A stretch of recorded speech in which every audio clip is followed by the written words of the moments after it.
এবং আগামী দিনে রাষ্ট্র পরিচালনার দায়িত্ব পেলে সবার পরামর্শ নিয়েই বিএনপি দেশের মানুষের কল্যাণের জন্য কাজ করতে চায়।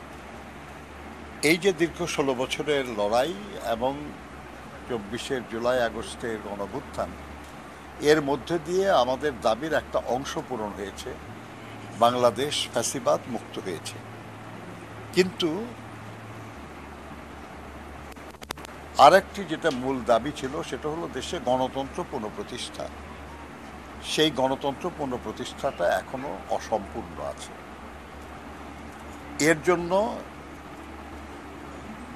বিভিন্ন পর্যালোচনা চলছে। আপনারা জানেন যে কিছু সংস্কার প্রস্তাব নিয়ে আলোচনা হচ্ছিল, সেটার জন্য একটা ঐক্যমত্য কমিশন গঠিত হয়েছে। সেখানে আমাদের দলের পক্ষ থেকে আমাদের দলের জাতীয় স্থায়ী কমিটির অন্যতম সদস্য জনাব সালাউদ্দিন আহমেদ সহ আমাদের সহকর্মীরা কাজ করছেন।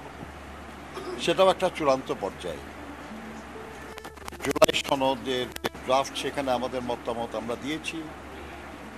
আমরা আশা করছি যে শিগগিরই সেটাও প্রকাশ হবে।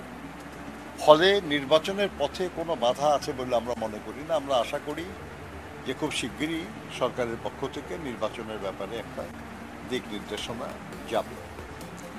কারণ নির্বাচনের মাধ্যমে জনগণের কাছে দায়বদ্ধ এবং জনগণকে জবাবদিহিতা করার মতো একটা গণতান্ত্রিক সরকার যদি আমরা প্রতিষ্ঠা করতে না পারি, তাহলে এত শহীদ, এত নিপীড়িত মানুষের যে আকাঙ্ক্ষা, সেটা অসম্পূর্ণ থেকে যাবে। ফলে আমরা আশা করি যে এই গণতন্ত্র পুনঃপ্রতিষ্ঠাটার কার্যক্রম দ্রুততর হবে শীঘ্রই। কিন্তু এটা শেষ না। এই নির্বাচন, এই গণতন্ত্র পুনঃপ্রতিষ্ঠার সবকিছুই মানুষের কল্যাণের জন্য, জনগণের কল্যাণের জন্য।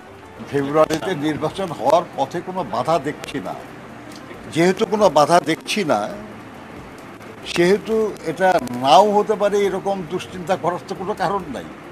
আমরা অপেক্ষা করছি যে শিগগিরই সরকার এই ব্যাপারে তাদের সুস্পষ্ট বক্তব্য নিয়ে আসবেন এবং নির্বাচন কমিশনকে সেই অনুযায়ী পরামর্শ দেবেন।